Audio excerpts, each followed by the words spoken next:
कहानी की शुरुआत होती है अमेरिका के एक शहर से, जहां हम माइक नाम के एक आदमी को देखते हैं। माइक पेशे से एक इंजीनियर था और एक स्टील फैक्ट्री में काम करता था। वो एक अमेरिकन नागरिक होने के बावजूद अपने काम की वजह से इन दिनों रशिया में रह रहा था। माइक के फैमिली में सिर्फ उसकी वाइफ जूलिया थी और जूलिया और माइक एक दूसरे से बहुत प्यार करते थे। भले ही माइक की आर्थिक हालत ज्यादा अच्छी नहीं थी, लेकिन वो अपनी लाइफ में काफी खुश था क्योंकि उसकी वाइफ भी उसे उतना ही प्यार करती थी। लेकिन चूंकि जॉब की वजह से माइक अपनी वाइफ से दूर रहता था, तो जूलिया हमेशा उसका इंतजार करती रहती थी। माइक भी बड़ी मुश्किल से छुट्टी लेकर कुछ महीनों में एक बार अपनी वाइफ से मिलने जाता था। इसी तरह उनकी लाइफ अच्छी चल रही थी। फिर देखते देखते उनकी एनिवर्सरी का दिन आ गया, इसीलिए माइक उस दिन छुट्टी लेकर अपने घर लौट रहा था। दूसरी तरफ उसकी वाइफ जूलिया उससे फोन पर बात करते हुए उसे सरप्राइज देने के लिए सारे इंतजाम कर रही थी। और आज जूलिया बहुत खुश थी क्योंकि जूलिया इस दिन का बहुत दिनों से इंतजार कर रही थी। लेकिन जब जूलिया काम करते करते माइक से बात कर रही थी, तभी अचानक उनके घर की बिजली चली जाती है। जूलिया माइक को लाइन पर ही छोड़कर घर का सर्किट चेक करने जाती है और कुछ ही देर में वो लाइन ठीक भी कर देती है। अब माइक जूलिया से कहता है कि उनकी एनिवर्सरी के मौके पर कल वो उसे बीच पर घूमने ले जाएगा। ये सुनकर जूलिया बहुत खुश हो जाती है। माइक उसे बताता है कि बस 10 मिनट में वो घर पहुंचने वाला है। लेकिन ठीक उसी समय जूलिया के पास एक आदमी आ जाता है। ये वही आदमी था जो कई दिनों से जूलिया पर नजर रख रहा था। मौका मिलते ही आज वो जूलिया पर झपट पड़ता है क्योंकि उसे पता था कि उसका हस्बैंड घर पर नहीं रहता। जूलिया उस आदमी से बचने की पूरी कोशिश करती है, लेकिन वो आदमी उसे टॉर्चर करना शुरू कर देता है। जूलिया जोर जोर से चीखने लगती है और उसकी सारी आवाज फोन पर माइक सुन रहा होता है। माइक एकदम बेचैन हो जाता है और जितनी तेज हो सके कार चलाना शुरू कर देता है क्योंकि वो समझ चुका था कि उसकी वाइफ बड़े खतरे में है। वो आदमी एक चाकू से जूलिया को मार ही देता है, जबकि जूलिया जी जान लगाकर खुद को बचाने की कोशिश करती है, लेकिन उसकी कोई कोशिश काम नहीं आती। उधर माइक जल्दी जल्दी किसी तरह अपने घर पहुंचता है, लेकिन तब तक बहुत देर हो चुकी होती है। घर पहुंचकर उसे अपनी वाइफ की कोई आवाज नहीं सुनाई देती। फिर हिम्मत जुटाकर जब वो ड्राइंग रूम में जाता है तो उसे सोफे पर उसकी वाइफ नजर आती है। माइक उसके पास जाकर समझ जाता है कि उसकी वाइफ अब इस दुनिया में नहीं रही। माइक के लिए ये यकीन करना बहुत मुश्किल हो रहा था। एक पल के लिए तो जैसे उसकी सांस ही रुक गई हो। माइक अपनी वाइफ को सीने से लगाकर रो रहा था। तभी उसी समय वो आदमी पीछे से आकर माइक के सिर पर वार करता है और वहाँ से भाग जाता है। लेकिन माइक तुरंत ही उठकर उस आदमी के पीछे दौड़ना शुरू कर देता है।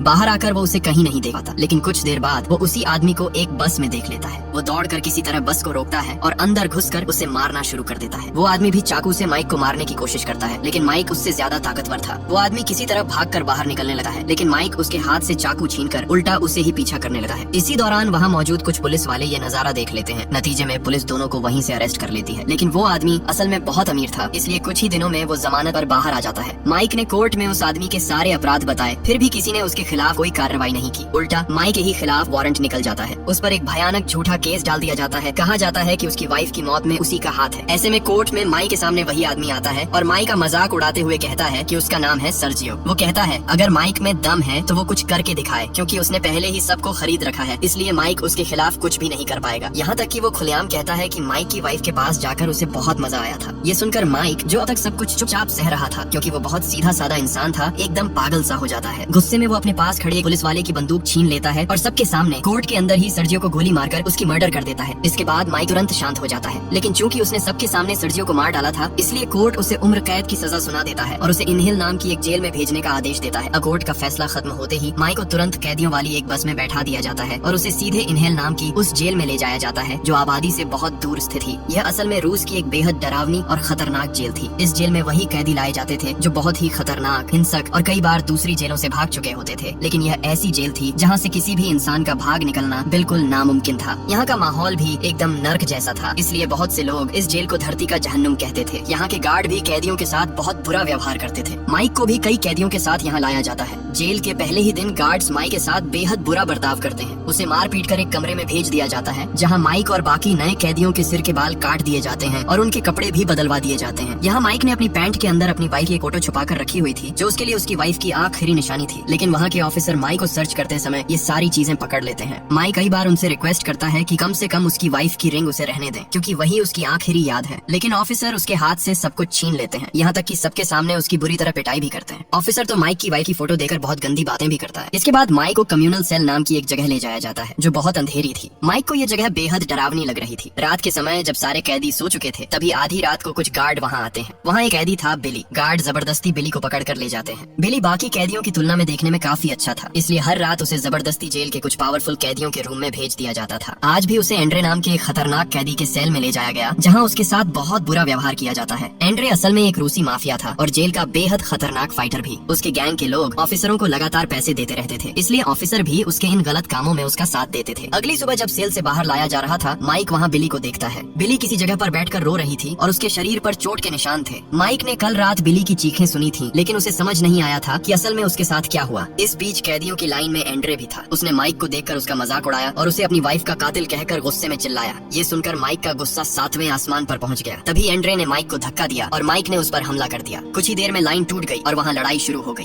गार्ड्स उन्हें बार बार रोकने की कोशिश कर रहे थे, लेकिन किसी ने उनकी नहीं सुनी। फिर कुछ गार्ड आए और माइक को पकड़ लिया, लेकिन एंड्रे को कुछ नहीं कहा। इस लड़ाई की सजा के रूप में माइक को जेल के टॉर्चर सेल में भेज दिया गया। ये जेल का सबसे डरावना हिस्सा था। वहाँ का टॉयलेट ओवरफ्लो हो चुका था और बाहर के टॉयलेट में गंदा पानी चला गया था, जिससे वहाँ बदबू इतनी थी कि माइक के लिए रहना मुश्किल हो गया। वहाँ सोने के लिए भी कोई ऊंची जगह नहीं थी और जो थी उस पर सोना बेहद कष्टदायक था। टॉर्चर सेल में आने के बाद माइक को सिर्फ एक बार खाना दिया गया। उसके बाद कई दिनों तक उसे न तो खाना दिया गया और न ही पानी। भूख और तकलीफ से परेशान होकर माइक ने खुद को खत्म करने का फैसला कर लिया। वैसे भी अब उसके पास जीने की कोई वजह नहीं बची थी। जिसे वो अपनी जान से भी ज्यादा प्यार करता था, वो अब दुनिया में नहीं रही थी। तो वह सोचने लगा कि अब जिंदा रहकर भी क्या करेगा। उसने अपनी शर्ट उतारकर उसी से खुद को फांसी देने की कोशिश की, लेकिन वो शर्ट बहुत नॉर्मल कपड़े की थी, इसलिए वो सफल नहीं हुआ। फिर मरने की कोशिश में वह दीवार पर अपने सिर को बार बार मारने लगा, लेकिन इतनी कोशिशों के बाद भी मौत जैसे उसके करीब नहीं आ रही थी। इन सब से थकर जब वह वहाँ चुपचाप बैठा था, तभी उसे वहाँ एक बहुत खूबसूरत तितली दिखाई देती है। तितली को देखकर माइक को ऐसा महसूस होता है कि शायद यह उसकी वाइफ की आत्मा है, जो अभी भी उसके साथ है। तभी उसे अपनी वाइफ की वो प्यारी बातें याद आती हैं, जहाँ उसने कहा था कि वह हमेशा माइक को खुश देखना चाहती है, उसके चेहरे पर मुस्कान देखना चाहती है और वह चाहती थी कि माइक इस दुनिया में अच्छी तरह मजबूती से जिए।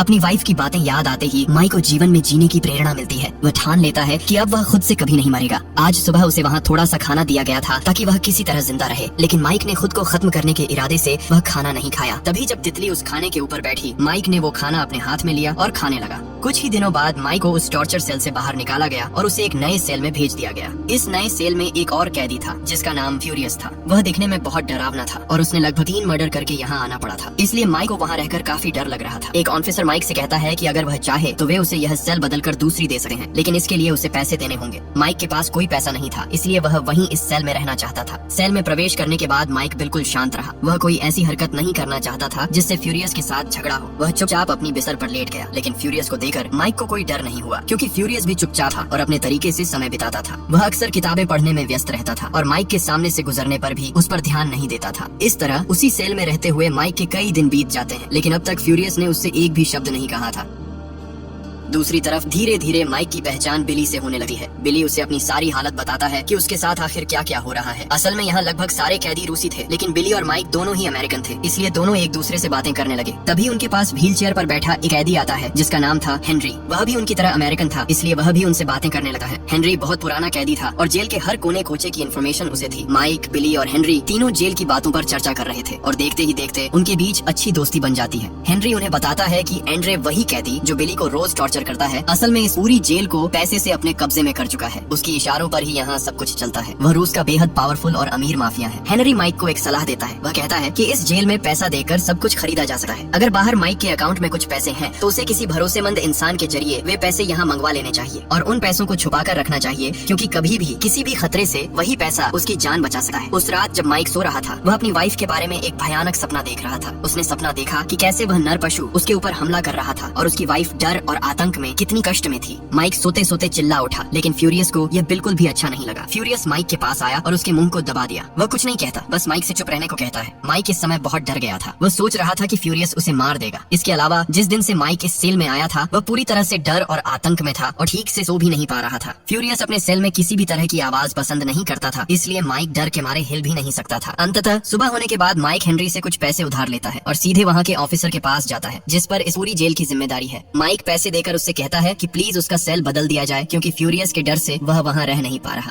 फ्यूरियस को देखते ही उसका बहुत डर लगा है, लेकिन ऑफिसर माइक की बात सुनकर हंसता है और कहता है, तेरी तो शर्म नहीं आई? कुछ पैसों के लिए मेरे पास आया है, इन पैसों से कोई काम नहीं होगा। माइक तब उदास होकर वहाँ से चला आता है। उस दिन फिर माइक से जैक नाम का एक लड़का मिलने आता है। जैक असल में उसकी वाइफ का छोटा भाई था। जैक माइक से कहता है कि वह बिल्कुल भी उदास न हो, जो कुछ भी हुआ वो उसके भाग्य में लिखा था। साथ ही उसने तो अपनी हाथों से अपनी वाइफ के कातिल को सजा दी। इससे बड़ी संतुष्टि और क्या हो सकती है। जैक बताता है कि जूलिया को बहुत ही अच्छे तरीके से दफनाया गया और एक वकील के जरिए कोशिश की जा रही है कि माइक की सजा थोड़ी कम हो सके, इसलिए माइक को किसी चीज की टेंशन नहीं लेनी चाहिए। फिर जैक माइक को कुछ पैसे देता है और कहता है कि उसने सुना है कि जेल में अलग अलग जगहों पर पैसे की जरूरत पड़ती है, इसलिए माइक इन पैसों को अपनी जरूरत के अनुसार इस्तेमाल करे। माइक जैक को धन्यवाद देता है। अगले दिन माइक और कई अन्य कैदियों को एक जगह ले जाया जाता है। वहाँ माइक जानता है कि कैदियों को बाहर से लेकर आकर ऐसे काम करवाए जाते हैं। ये काम बहुत मेहनती थे, लेकिन मजबूरी में हर कैदी को ये करने पड़ते थे। इसके बदले उन्हें थोड़े बहुत पैसे दिए जाते थे जिन्हें वे जेल में इस्तेमाल कर सकते थे। हर कैदी मेहनत से काम कर रहा था, लेकिन माइक कभी ऐसे काम नहीं करता था, इसलिए उसे ये काम करना आसान नहीं था। तब एक ऑफिसर आकर उसे बहुत गालियाँ देता है। माइक बाकी कैदियों को देखकर कोशिश करता है कि वह भी काम ठीक से करे और काम पूरा करे। काम खत्म होने के बाद जब वे फिर जेल लौटे हैं तो सभी को दोपहर का खाना खिलाने के लिए ले जाया जाता है। माइक, बिली, हेनरी और एक और नए कैदी के साथ खाने बैठता है, लेकिन बिली को देखते ही उसी समय एंड्रे वहाँ आ जाता है। एंड्रे उन्हें कमजोर पाकर बेतुकी बातें करने लगता है और उनका खाना तक खराब कर देता है, लेकिन किसी में भी हिम्मत नहीं थी कि वह एंड्रे के साथ टकराए, इसलिए उन्हें उस दिन भूखे रहना पड़ता है। फिर जेल के मैदान में माइक देखता है कि यहाँ लगातार स्पार्का नाम का एक खेल होता है। ये खेल खास तौर पर कैदियों के लिए आयोजित किया जाता है, जिसमें जेल के सबसे ताकतवर कैदी हिस्सा लेते हैं। ये खेल पूरी तरह से यहाँ के जनरल द्वारा संचालित होता है। हर मैच शुरू होने से पहले दो कैदियों के बीच भयंकर लड़ाई होती है। यहाँ बड़े बड़े कैसीनो कंपनियों के मालिक आते हैं और इन कैदियों पर करोड़ों रुपए की सट्टा लगाते हैं। इससे उन्हें फायदा होता है और यहाँ के हर ऑफिसर भी लाखों रुपए कमाते हैं। असल में ये खेल कैदियों का इस्तेमाल करके एक बड़ा बिजनेस चलाने का तरीका था। बहुत अमीर गेस्ट भी इन मैचों का मजा लेने आते हैं और ऑफिसरों को बहुत पैसे देते हैं। यहाँ का जनरल भी विभिन्न कैदियों पर सट्टा लगाता था और विशेष रूप से एंड्रे उसका सबसे पसंदीदा खिलाड़ी था, क्योंकि एंड्रे बहुत ताकतवर था, इसलिए उस पर जितनी बार भी सट्टा लगाई जाती एंड्रे उतनी ही बार जीता। इस बार भी जनरल ने एंड्रे पर सट्टा लगाया और एंड्रे हर कैदी को पल भर में हराने लगा। कुछ लगातार मैच जीतने के बाद एंड्रे बिली को उसके साथ लड़ने के लिए ऑफर करता है, लेकिन बिली डर के मारे तुरंत वहाँ से भाग जाता है। हालांकि चूंकि एंड्रे हर रात बिली को टॉर्चर करता था, इसलिए आज बिली ने उसके सामना करने का फैसला किया। वह अपनी टूथब्रश को तेज करके हथियार बना लेता है। जब ऑफिसर बिली को एंड्रे के पास ले जाते हैं, बिली उस हथियार से एंड्रे पर हमला करने की कोशिश करता है, लेकिन एंड्रे उसकी सारी प्लान समझ जाता है और उल्टा बिली को बुरी तरह पीट देता है। अगली सुबह देखा जाता है कि जब माइक और बाकी कैदी काम कर रहे थे, तभी एंड्रे वहाँ आता है और माइक को धक्का देता है। वह कहता है कि माइक ने उसे और उसकी टीम का अपमान किया है और वह उसे हर कैदी की तरह सम्मान नहीं देता। माइक तब विरोध करता है और एंड्रे से कहता है कि वह उसके पीछे क्यों पड़ा है, जबकि माइक ने उसे कोई नुकसान नहीं पहुंचाया। लेकिन एंड्रे कहता है कि उसे माइक का एटीट्यूड पसंद नहीं है। जहाँ सारे कैदी उसकी बात मानते हैं, वहाँ माइक क्यों अपनी मर्जी चला रहा है, माइक को भी उसकी बात सुननी होगी। ये सब कहते कहते एंड्रे माइक पर हाथ उठाता है। माइक ऑफिसर के पास शिकायत करने जाता है कि एंड्रे उसे सिर्फ परेशान कर रहा है, लेकिन ऑफिसर भी एंड्रे के पक्ष में था और उसने उसे एक शब्द भी नहीं कहा। बाकी कैदी भी डर के मारे अपने अपने काम में लग जाते हैं। इसी बीच एंड्रे और उसके साथी माइक को बुरी तरह पीटते हैं और उसे जमीन पर गिरा देते हैं। वे मनमाने तरीके से उसे लात मारते हैं। बिना कोई गलती किए माइक को फिर से उसी टॉर्चर सेल में भेज दिया जाता है जहाँ कुछ दिन पहले उसे सजा दी गई थी। अब माइक के पास कोई विकल्प नहीं था, उसे वहीं रहना था। लेकिन आज उसने सेल की दीवार में एक रैक देखा जो शायद किसी चोट के कारण हुआ था।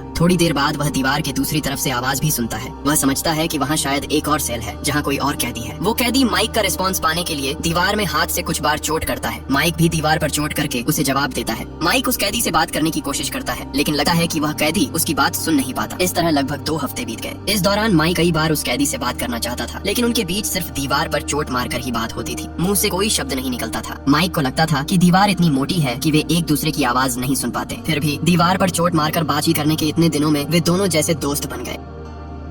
अगले दिन माइक की सजा खत्म होती है और उसे टॉर्चर सेल से बाहर निकाला जाता है। जब माइक अपने सेल की तरफ जा रहा था, तभी एंड्रे फिर से आ जाता है। एंड्रे उसे परेशान करना शुरू करता है और कहता है कि अगर अब से माइक उसकी किसी भी बात की अवहेलना करता है या उसे किसी तरह अपमानित करता है, तो वह उसे हमेशा के लिए टॉर्चर सेल में भेज देगा। माइक इस बार एंड्रे से कुछ नहीं कहता और उसकी बात को नजरअंदाज कर जल्दी अपने सेल में पहुंच जाता है। वहाँ आज फ्यूरियस नहीं था, इसलिए माइक फ्यूरियस की किताबें चुपचाप पढ़कर समय बिताता है। लेकिन उसी समय फ्यूरियस वहाँ आ जाता है। ये देखकर माइक बहुत डर जाता है और फ्यूरियस से कहता है कि वह बस उसकी किताब का धूल सा कर रहा था। ये सुनकर फ्यूरियस कुछ नहीं कहता। रात के समय माइक अपने साथियों के साथ डिनर करने जाता है। हर बार की तरह इस बार भी एंड्रे वहाँ आ जाता है और माइक से बेतुकी बातें करने लगा है। माइक सब कुछ चुपचाप सह रहा था। कुछ देर बाद एंड्रे कहता है, मैंने सुना है कि तुम्हारी वाइफ के साथ बलात्कार हुआ था, लेकिन चाहे कुछ भी कहो, मैंने तुम्हारी वाइफ की फोटो देखी है। सिर्फ उस बलात्कारी ने उसे देखा तो किसी भी आदमी का दिमाग ठीक रहना मुश्किल होता। ये सुनकर माइक पागलों जैसा हो जाता है। वह पहले ही अपनी वाइफ के बारे में सोच सोचकर बहुत डिप्रेस था और अब अपने प्यार की किसी पर इतनी गंदी बातें सुनकर वह एंड्रे को मारने लगता है। कोई उसे रोक नहीं सकता। इससे एंड्रे की हालत बिल्कुल खराब हो जाती है और माइक को फिर से उसी टॉर्चर सेल में भेज दिया जाता है। कई दिनों बाद देखा जाता है कि जेल के बाहर एक जगह अचानक एक बहुत भयानक माइन का विस्फोट होता है, जिससे वहाँ की मिट्टी में एक बहुत बड़ा गड्ढा बन जाता है। इस मौके का फायदा बिली उठाता है। बिली धीरे धीरे जेल के अंदर से उस गड्ढे को बड़ा करता है और एक दिन उसी गड्ढे के रास्ते जेल से भागने की कोशिश करता है। उसके साथ एक और कैदी भी था। भागते समय एक ऑफिसर उन्हें देख लेता है और तुरंत उस कैदी को गोली मार देता है, लेकिन बिली किसी तरह बच जाता है। फिर भी ऑफिसर उसे पकड़कर जेल वापस ले आता है। जनरल उसे सजा देने के लिए उस रात हर हिंसक कैदी के कमरे में भेजता है और हर एक से पैसे लेता है। दूसरी तरफ हम माइक को देखते हैं। माइक अब बहुत बहुत मजबूत हो गया है। उसने अच्छी तरह समझ लिया है कि अगर वह कमजोर रहा तो इस जेल में टिक नहीं पाएगा, क्योंकि यहाँ सिर्फ ताकतवर कैदियों का राज चलता है। इसलिए माइक ने मन ही मन ठान लिया कि अब वह जेल का सबसे भयानक कैदी बनेगा, जिससे सभी उसके डर के आगे झुकेंगे। इसी कारण माइक ने टॉर्चर सेल में ही खुद को मजबूत बनाने की ट्रेनिंग शुरू कर दी। वह लगातार तरह तरह के कठिन व्यायाम करता और अपने शरीर की हर मांसपेशी को मजबूत बनाता। टॉर्चर सेल में मौजूद छोटे छोटे सामानों का इस्तेमाल करके वह खुद को बहुत अच्छी तरह मजबूत बनाने की ट्रेनिंग करता। इस तरह कई दिन बीत जाते हैं। जब माइक को टॉर्चर सेल से बाहर निकाला जाता है तब भी वह अपनी ट्रेनिंग जारी रखता है। वह भारी भारी वस्तुएं उठाकर अभ्यास करता, यहाँ तक कि जब फ्यूरियस सोता तब भी माइक उनके बिस्तर का इस्तेमाल करके बिना कोई आवाज किए ट्रेनिंग करता। दिन प्रतिदिन वह और भी मजबूत होता जाता है, लेकिन उसकी इस ट्रेनिंग के बारे में किसी को पता नहीं था। जब माइक को कैदियों के साथ जेल के मैदान में काम करने ले जाया जाता तब वह जानबूझकर सबसे कठिन काम करना चाहता था। इसी तरह वह और भी मजबूत हो जाता। धीरे धीरे वह बहुत भारी भारी चीजें भी उठा सका था। कुछ दिनों तक फ्यूरियस माइक की इस आदत पर नजर रखा, लेकिन उसे इस पर कोई आपत्ति नहीं थी और वह कुछ भी नहीं कहता। कई दिनों बाद फिर से स्पार्का फाइट का आयोजन किया जाता है। हर बार की तरह एंड्रे मेन फाइटर था और इस बार उसके सामने माइक फाइट करेगा। फाइट से पहले ही एंड्रे माइक के साथ बहुत मजाक करता रहा, लेकिन माइक इस फाइट को बहुत सीरियसली से ले रहा था, क्योंकि उसने इन दिनों सिर्फ इसी दिन के लिए ट्रेनिंग की थी। फाइट शुरू होते ही देखा गया कि माइक, जबकि पहले कभी इस तरह के मैच में नहीं खेला था, शरीर में ताकत होने के बावजूद भी एंड्रे को हराने में असमर्थ था। हजार कोशिशों के बाद भी वह उसे एक चोट तक नहीं पहुंचा पा रहा था। एंड्रे माइक को मारते मारते उसकी हालत बिगाड़ देता है, यहाँ तक कि उसकी आंखों में इतनी जोर से चोट करता है कि माइक सब कुछ धुंधला देखता है। लेकिन इसी बीच माइक को अपनी वाइफ की याद आती है कि कैसे उस नर पशु ने उसकी वाइफ को टॉर्चर किया और उस पर कितनी गंदी बातें कही। ये सब याद आते ही माइक में फिर से हिम्मत आ जाती है। माइक एंड्रे के पैर पकड़ता है और उसे इतनी जोर से धक्का देता है कि एंड्रे अपना नियंत्रण खो देता है। फिर माइक उस पर हमला करता है। सब लोग पूरी तरह हैरान रह जाते हैं, यहाँ तक कि ऑफिसर भी विश्वास नहीं कर पा रहे थे कि एंड्रे इतनी बुरी तरह मार खा रहा है। माइक एंड्रे को सभी के सामने पीटते पीटते खून से लथपथ कर देता है। ये पहली बार था जब किसी कैदी ने एंड्रे को हराया था, लेकिन माइक तो एंड्रे को पूरी तरह मारना चाहता था। माइक का यह भयानक रूप देखकर हर कैदी बहुत डर जाता है। जो ऑफिसर यहाँ सट्टा लगाने आए थे वे भारी पैसा हार जाते हैं। जनरल का भी एंड्रे पर लगाई गई सट्टा बर्बाद हो जाती है। इस घटना के बाद एंड्रे अपनी सारी पॉपुलैरिटी खो देता है और कई और मैचों में माइक उसे हरा देता है। धीरे धीरे ऑफिसर भी माइक के पक्ष में हो जाते हैं। अब जनरल माइक पर सट्टा लगाता है और इससे उसे बहुत पैसा कमाई होती है, इसलिए वह कुछ दिन बाद कई मैच आयोजित करता है जिनमें मुख्य फाइटर माइक होता है। माइक दिन प्रतिदिन खुद को और ज्यादा योग्य साबित करने के लिए जनरल की बात मानकर अलग अलग कैदियों के साथ लड़ाई करता है। वह उन्हें बहुत हिंसता से मारता है, लेकिन इन सब चीजों में सबसे ज्यादा लाभ जनरल को होता है। जनरल ने माइक को अपने हाथ का पुतुल बना लिया था और उसे इस्तेमाल करके बहुत पैसा कमाता था। धीरे धीरे माइक भी बहुत बदल गया। उसके अंदर पहले जैसी सरलता अब नहीं रही। लेकिन माइक की इस हालत को बिली बिल्कुल पसंद नहीं करता, क्योंकि वह माइक को उसकी सरलता के लिए ही बहुत पसंद करता था। यहाँ तक कि फ्यूरियस को भी ये सब पसंद नहीं था। दोनों अच्छे से समझ चुके थे कि जनरल सिर्फ माइक को अपने फायदे के लिए इस्तेमाल कर रहा है। इसलिए हर मैच में माइक सच में नहीं जीत रहा, बल्कि जनरल की सट्टा के हिसाब से जीत रहा है। आज का मैच खत्म होने के बाद जब माइक अपने रूम में आता है तो वह अपने बाल खड़े कर रहा था और सब कुछ काट रहा था। तभी फ्यूरियस वहाँ आता है और देखता है कि माइक पूरी तरह बदल गया है। वह बिल्कुल एक माफिया गैंगस्टर जैसा लग रहा है। फ्यूरियस पहली बार माइक से बात करता है और कहता है, जाने माइक, मैं तुम्हारी सरलता को बहुत पसंद करता था। जो तुम अब दिखाने की कोशिश कर रहे हो वह असली तुम्हारा रूप नहीं है। प्लीज अपनी शक्ति के लिए अपना असली आप मत खो। इस जेल में मजबूत होना ठीक है, लेकिन ऑफिसरों के हाथ का पुतुल मत बनो। उन्हें तुम्हारे ऊपर सट्टा लगाकर जीतने दो, वे तुम्हें इस्तेमाल कर रहे हैं। माइक बस चुपचाप उसकी बातें सुनता है और एक शब्द भी नहीं बोलता। कुछ दिन बाद रूस का इंडिपेंडेंस डे होता है। चूंकि यह एक रूसी जेल थी, इसलिए जेल में सभी इस दिन को मनाने में व्यस्त हो जाते हैं। इसी बीच बिली के पास भागने का बड़ा मौका आता है, क्योंकि वह यहाँ एक दिन भी नहीं रहना चाहता था। उसका हर पल नरक जैसा गुजर रहा था। रात में टॉर्चर सहना उसके लिए असंभव था। इस बार उसे भागने में मदद करता है हेनरी। चूंकि जेल का हर राज्य जानता था, उसे पता था कि जेल की चाबी कहाँ रखी जाती है। हेनरी बहुत मेहनत करके बिली को जेल की चाबी ला कर देता है। बिली उसे दिल से धन्यवाद देता है और माइक से विदा लेने आता है। वह माइक को बताता है कि वह आज यहाँ से जा रहा है।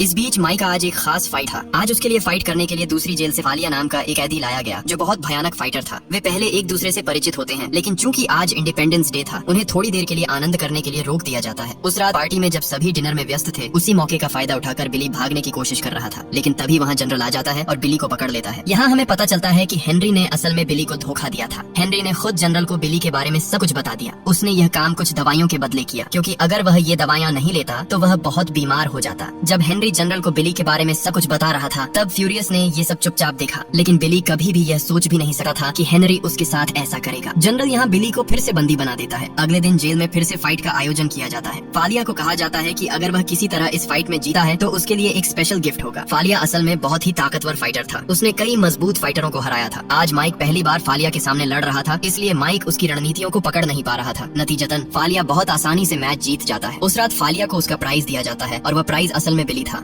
ऑफिसर फालिया को बिली के रूम में ले जाते हैं, लेकिन बिली आज बिल्कुल स्तब्ध हो जाता है। वह आज कोई विरोध नहीं करता। अगले दिन सुबह देखा जाता है कि बिली अपने सेल में बहुत बुरी हालत में पड़ा है। उसके शरीर पर सैकड़ों चोटों के निशान थे। फालिया ने उस पर इतना टॉर्चर किया था कि अब वह अपने जीवन के अंतिम क्षण गिन रहा था। इतनी खराब हालत में भी कोई उसके पास नहीं आ रहा था। लेकिन तभी माइक बिली को देखता है। वह तुरंत बिली के पास जाता है। बिली अपनी मृत्यु से पहले माइक से कहता है कि यहाँ के सभी लोग माइक का इस्तेमाल कर रहे हैं। बिली माइक से कहता है कि वह किसी भी तरह उनके हाथ का पुतुल न बने। माइक को अपने असली रूप में फिर से लौटना चाहिए, क्योंकि दुनिया में 100 साल तक बुरे इंसान बने रहने से बेहतर है कि कम से कम एक दिन अच्छे इंसान बनकर मरने का सुख अनुभव किया जाए। ये सब बातें कहते कहते बिली वहीं मर जाता है। बिली की यह मृत्यु माइक के दिल पर गहरा असर डालती है, क्योंकि यहाँ के हर व्यक्ति ने बिली पर बहुत ज्यादा टॉर्चर किया था। एक इंसान पर नर पशुओं जैसा टॉर्चर किया गया था। कुछ ही समय बाद उनका फाइटिंग मैच शुरू होता है, जिसमें फ्यूरियस और माइक फाइट करेंगे। लेकिन माइक के बार बार बिली की याद आ रही थी, इसलिए वह चुपचाप वहीं बैठा रहता है। आज से वह अब फाइट करना ही नहीं चाहता था। इतने में फालिया वहाँ आता है और माइक के साथ फाइट करना शुरू कर देता है। माइक आज उसे एक भी बार चोट नहीं पहुँचा रहा था, लेकिन इस बीच जनरल ने माइक पर सटा लगा रखा था। माइक की इस हालत को देखकर जनरल बहुत गुस्सा होता है। माइक के ऐसे चुपचाप खड़े रहने के कारण फालिया बहुत आसानी से मैच जीत जाता है। जनरल इस पर बेहद नाराज हो जाता है, इसलिए वह माइक को सजा देने के लिए ट्रेन से वहाँ ले जाता है। माइक पहले ही बता चुका था कि आज के बाद वह फिर कभी फाइट नहीं करेगा। फिर देखा जाता है कि मैदान के बीच में एक पिलर के साथ माइक के हाथ ऊपर उठाकर उसे वहाँ बांध दिया जाता है। वहाँ तेज धूप थी, जिससे माइक को वहाँ रहना बहुत मुश्किल हो रहा था। घंटों गुजर जाने के बाद भी वे माइक की बांधन नहीं खोलते। दूसरी तरफ हम फ्यूरियस को देखते हैं कि वह किसी जगह हेनरी को अकेला पाता है। वह मौका देखकर हेनरी के पास जाता है। उसके पास एक छोटा केरोसिन की बोतल भी थी। फ्यूरियस हेनरी के ऊपर केरोसिन डालने लगा है। हेनरी इस पर बहुत डर जाता है और जानना चाहता है कि फ्यूरियस उसके साथ ऐसा क्यों कर रहा है। फ्यूरियस कहता है कि क्योंकि हेनरी एक सरल और सीधा लड़के का दोस्त बनकर अंत तक उसे धोखा दिया। इसके कारण बिली को मरना पड़ा। अगर हेनरी बिली को सच में भागने देता तो बिली की जान बच सकती थी। वह बिली की मौत के लिए जिम्मेदार है, इसलिए उसका भी जीने का कोई अधिकार नहीं है। हेनरी बार बार फ्यूरियस से माफी मांगता है, लेकिन फ्यूरियस उसके शरीर में आग लगा देता है। हेनरी वहीं मर जाता है। दूसरी तरफ हम माइक को देखते हैं। कई दिन बीत जाने के बाद भी जनरल माइक को वहीं लटका कर रखता है। कोई भी उसे एक बार के लिए भी मदद करने नहीं आता। धूप, तूफान, बारिश सब कुछ उस पर असर डालता है, लेकिन उसे ऐसा कोई एहसास नहीं होता। वह कष्ट सहते सहते अपनी सारी भावनाएं खो चुका था। इतना कष्ट झेलने के बाद भी वह किसी भी तरह से फाइट करने के लिए तैयार नहीं था, क्योंकि उसे पता था कि अगर वह फाइट करेगा तो वह जीत ही जाएगा और यहाँ के जो ऑफिसर हैं उन्हें यही चाहिए। लेकिन जनरल ने फैसला किया था कि जब तक माइक दोबारा फाइट करने के लिए तैयार नहीं होगा तब तक उसे इसी तरह लटका कर रखा जाएगा। दूसरी तरफ जेल में दो और बड़े गैंगस्टर थे, जिनकी अपनी अपनी बहुत बड़ी टीमें थीं। ये दोनों गैंगस्टर रोज माइक की हालत को देखते थे। उन्हें माइक के लिए बहुत बुरा लगने लगा था, क्योंकि कभी एंड्रे की वजह से एक लड़का यहाँ ठीक से जी नहीं पाता था और आज माइक को इतनी भयानक तकलीफें झेलनी पड़ रही थी। ये सब देखकर उन दो गैंगस्टरों की टीमें अब एक हो जाती हैं। अगले मैच में जब उन्हें फाइट करने को कहा गया तो दोनों साफ साफ बोल देते हैं कि वे अब सिर्फ ऑफिसरों के मनोरंजन या पैसे कमाने के लिए आपस में नहीं लड़ेंगे। ये सुनकर ऑफिसर बहुत टेंशन में पड़ जाते हैं, क्योंकि अब कोई भी कैदी उनकी बात मानने को तैयार नहीं था और वे हर कैदी को माइक की तरह सजा भी नहीं दे सकते थे। कैदियों के ऐसे फैसले से ऑफिसर, जनरल सब बेहद गुस्से में आ जाते हैं, क्योंकि अगर कोई फाइट ही नहीं करेगा तो वे पैसे कैसे कमाएंगे। अब कैदियों का ऐसा बगावत देखकर उनके हेड ऑफिसर ने जनरल को ऑर्डर दिया कि माइक को तुरंत आजाद किया जाए। फिर जनरल माइक को आजाद कर जेल के हॉस्पिटल में भेज देता है, क्योंकि उसकी हालत बहुत खराब थी। बीमार हालत में भी माइक बार बार अपनी वाइफ को देख रहा था, जहाँ उसकी वाइफ उसे कहती है कि माइक अब बिल्कुल सही रास्ते पर चल रहा है और वह माइक पर बहुत प्राउड महसूस करती है। ये सुनकर माइक के दिल को थोड़ी शांति मिलती है। माइक ठीक होने के बाद उसे फिर उसकी सेल में वापस लाया जाता है। फिर एक रात माइक के सेल ब्लॉक में हेड ऑफिसर आता है, जिसका नाम था रुश माइक पर बहुत गुस्सा था, क्योंकि माइक की वजह से सारे कैदी अब उनके खिलाफ हो गए थे। रुश माइक के पास आकर कहता है कि अब उसे अपनी जिंदगी की आखिरी फाइट करनी होगी और चाहे वह चाहे या न चाहे वह अब इस फाइट से बच नहीं सकता, क्योंकि उन्होंने पहले ही सारी तैयारियां कर रखी हैं। जो भी कैदी माइक के पक्ष में थे उन सबको उन्होंने उनके सेल में लॉक कर दिया है। इसी बीच माइक कुछ कहने से पहले ही ऑफिसर वहाँ एक कैदी लेकर आते हैं, जिसका नाम मिलाक था। मिलाक दिखने में बिल्कुल दानव जैसा था और वह बहुत हिंसक था। दरअसल उसकी मानसिक समस्या थी और वह सामने जो भी आता उस पर भयानक हमला कर देता। इतना ही नहीं, वह एक हाथ से लगभग 2 टन तक का वजन भी उठा सकता था। इसलिए ऑफिसर उसे अब तक एक अलग सेल में बंद रखे हुए थे और जब भी किसी कैदी को मारना होता वे मिलाक के जरिए उसे मार देते थे। अब ऑफिसर मिलाक को माइक के सामने छोड़कर दूर चले जाते हैं। माइक मिलाक को देखकर बहुत डर जाता है। मिलाक तुरंत माइक पर हमला कर देता है और उसे खिलौने की तरह इधर उधर फेंकने लगता। ये देखकर ऑफिसरों को बहुत मजा आता है। एक समय तो मिलाक माइक का गला पकड़ लेता है और मारने लगा है, लेकिन उसी समय माइक के सामने एक दरवाजा था। माइक एक हाथ से उस दरवाजे पर जोर से वार करने लगा है। इससे मिलाक अचानक शांत हो जाता है और माइक को छोड़ देता है। फिर वह वहाँ कुछ समय चुपचाप खड़ा रहता है। मिलाक दीवार पर अपने हाथ से लगातार चोट करता रहता है और यही हमें पता चलता है कि मिलाक असल में कोई और नहीं बल्कि वही कैदी है जो माइक के पास वाली टॉर्चर सेल में रहता था। माइक उससे हाथ से दीवार पर थपथपाकर बात करता था। मिलाक को देखते ही माइक भी समझ जाता है कि वह वही कैदी है, इसलिए वह हाथ से इशारे करके खुद को बचाने की कोशिश कर रहा था। उधर जब मिलाक भी माइक को पहचान लेता है, वह माइक के पास आकर उसके चेहरे पर हाथ फेरता है और इशारों में उससे माफी मांगने लगा है, क्योंकि मिलाक माइक को अपना दोस्त मानता था, क्योंकि इस जेल में सिर्फ माइक ही था जो मिलाक से बात करने की कोशिश करता था। मिलाक की ये हरकत देखकर ऑफिसर रश और उसके साथी पूरी तरह हैरान हैरान रह जाते हैं। उधर जनरल माइक पर गुस्सा होकर उसे मारने के लिए उसकी तरफ बंदूक तान देता है। माइक चिल्लाकर कहता है कि अगर वे उसे यहाँ मार भी दें फिर भी वह उनके लिए नहीं लड़ेगा, क्योंकि वह किसी इंसान को उनके स्वार्थ के लिए नुकसान नहीं पहुंचा सका। इधर जब मिलाक अपने दोस्त के संकट को समझता है तो वह दौड़ता हुआ आकर लगातार ऑफिसरों पर हमला करना शुरू कर देता है। वह एक एक करके हर ऑफिसर को उठाकर पटकता रहता है। मिलाक और माइक की पूरी घटना देखकर बाकी कैदी बहुत उत्साहित हो जाते हैं। अब वे भी ऑफिसरों के खिलाफ खड़े हो जाते हैं। वे सभी मिलकर हर ऑफिसर की सेल की दरवाजे तोड़ देते हैं और बाहर निकलकर ऑफिसरों से लड़ाई शुरू कर देते हैं। इस तरह वहाँ बहुत बड़ा हंगामा शुरू हो जाता है। इसी बीच दूर से आए एक ऑफिसर की गोली लगने से मिलाक वहीं मर जाता है। माइक को इसका बहुत दुख होता है। मिलाक के लिए उसे बहुत बुरा लगा है। फिर वह मिलाक को दिल से सम्मान देता है और एक कपड़े से उसका चेहरा सुंदर ढंग से ढक देता है। इधर बाकी कैदी जब ऑफिसरों के साथ लड़ाई में व्यस्त होते हैं तो माइक सीधे फ्यूरियस के पास जाता है और उससे बात करता है। वह फ्यूरियस को बताता है कि फ्यूरियस ने उसे सही कहा था कि वह हमेशा अपने असली रूप में लौट आए। भले ही वह बाहरी रूप से बदलकर बुरा दिखने की कोशिश करे, लेकिन अंदर से वह कभी भी बुरा इंसान नहीं बन सका। और बिली ने उसे एक बात कही थी जो वह जिंदगी भर नहीं भूल पाएगा कि बुरा इंसान बनकर 1000 साल जीने से एक अच्छा इंसान बनकर सिर्फ एक दिन जीना भी कहीं ज्यादा खुशी की बात है।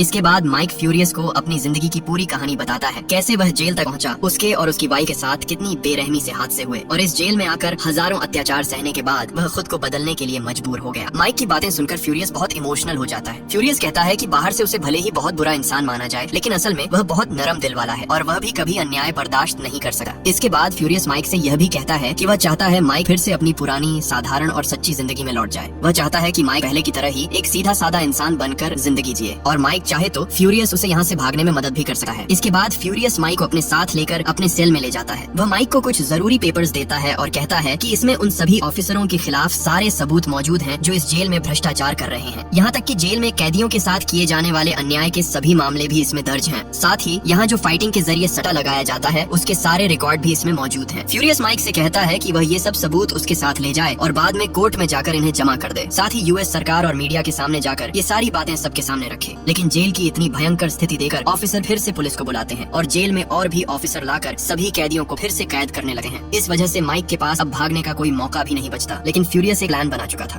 फ्यूरियस माइक से कहता है कि माइक को ऑफिसरों के सामने आखिरी बार फाइट करने के लिए राजी होना होगा, ताकि जब फाइट शुरू हो तो सभी ऑफिसरों का ध्यान सिर्फ फाइट पर ही रहे और इस बीच फ्यूरियस सब कुछ मैनेज कर लेगा। प्लान के अनुसार माइक फाइट के लिए राजी हो जाता है। अगले दिन उसकी फाइट फालिया के साथ शुरू होती है। हर बार की तरह माइक इस फाइट में बहुत अच्छा प्रदर्शन करता है, लेकिन आज के हिट से फालिया का कंधा टूट जाता है, जिससे फालिया माइक पर बहुत गुस्सा हो जाती है। फालिया अपने जूते के अंदर छिपा हुआ चाकू निकालती है और माइक पर वार करने लगती है, लेकिन चाकू एक रूसी गैंगस्टर के शरीर में लग जाता है। इससे जेल के अंदर फिर से लड़ाई शुरू हो जाती है। जैसे ही यह सब होता है, जनरल माइक को मारने का फैसला करता है और उसे जेल के एक गैराज में ले जाता है, जहाँ कभी कोई इंसान प्रवेश नहीं कर सका। लेकिन फ्यूरियस पहले से ही उस गैराज तक पहुँचने का रास्ता जानता था, इसलिए जैसे ही माइक को वहाँ ले जाया जाता है, फ्यूरियस एक गुप्त रास्ते से गैराज के अंदर पहुँच जाता है और पीछे से जनरल और उसके साथियों पर हमला करता है। वह उनके सिर पर हमला करता है और वे वहाँ बेहोश हो जाते हैं। इसके बाद फ्यूरियस माइक से कहता है कि वह एक ऑफिसर के कपड़े पहनकर छलावा करे। माइक वही करता है और जनरल से उसका वेडिंग रिंग भी ले लेता है, जो जनरल ने पहले दिन ही उससे छीन लिया था। अब माइक यहाँ से भागने से पहले फ्यूरियस को भी अपने साथ जाने के लिए कहता है, लेकिन फ्यूरियस उसे बताता है कि वह अब उसके साथ नहीं जा सका, क्योंकि इस जेल में उसके पास एक और इम्पोर्टेंट काम है, जिसे पूरा करने के बाद वह यहाँ से भाग जाएगा। फ्यूरियस के प्लान के अनुसार माइक जनरल के छलावे में सीधे जाकर जनरल की गाड़ी में बैठ जाता है और बहुत आसानी से जेल से बाहर निकल जाता है। वहीं फ्यूरियस सीधे हेड ऑफिसर के कमरे में जाता है, यानी रूश नाम के उस ऑफिसर के पास। वह वहाँ जाकर रूश का खून निकाल देता है और उसे मार देता है, क्योंकि उसके कारण ही फ्यूरियस के पूरे परिवार को मार दिया गया था और उसकी पूरी जिंदगी तबाह हुई थी। रूश की मौत की खबर सुनकर अन्य पुलिस ऑफिसर वहाँ आते हैं, लेकिन फ्यूरियस स्वयं आत्मसमर्पण कर देता है, क्योंकि उसका प्रतिशोध पूरा हो चुका है। वहीं दूसरी तरफ हम माइक को देखते हैं कि माइक यूएस गवर्नमेंट ऑफिस के बिल्कुल सामने आ गया था। वह अपनी स्वतंत्र जिंदगी में लौटकर बहुत खुश था। माइक उसी दिन जेल के खिलाफ सभी सबूत कोर्ट में जमा कर देता है और मीडिया के सामने भी जेल के बारे में सब कुछ एक्सपोज कर देता है। इस तरह लगभग 3 महीने बीत जाते हैं। जेल के खिलाफ सभी इंफॉर्मेशन सबूत बन जाने के कारण जेल को हमेशा के लिए बंद कर दिया जाता है और सभी ऑफिसरों को नौकरी से निकाल दिया जाता है। और चूंकि माइक ने उस बलात्कारी को अपने पत्नी की मौत का बदला लेने के लिए मार डाला था, तो माइक की सभी सजाएं माफ कर दी जाती हैं। माइक फिर से अपनी नॉर्मल जिंदगी में लौट आता है, बिल्कुल वैसे ही जैसे उसकी पत्नी जूलिया हमेशा चाहती थी। और इसी सुंदर क्षण के साथ कहानी यहीं खत्म होती है।